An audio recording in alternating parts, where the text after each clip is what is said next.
सिंधुदुर्ग जिल्ह्यातील राजकोट येथील किल्ल्यावरील छत्रपती शिवरायांचा पुतळा अखेर कोसळला।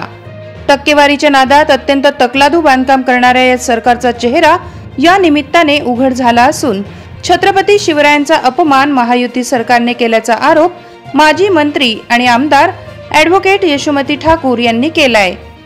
सिंधुदुर्ग जिल्ह्यामध्ये राजकोट किल्ल्यावर छत्रपती शिवरायांचा जो पुतळा आज पडला, कसा काय पडला आणि का पडला, म्हणजे कोणी किती खायचं हे भाजप सरकार करतं तरी आहे, हे करतं तरी काय आहे, हे टक्केवारीचं सरकार आहे। म्हणजे एअरपोर्ट तुटतात, सगळं तुटतात आणि आज छत्रपती शिवरायांचा पुतळा त्या ठिकाणी कोसळतो।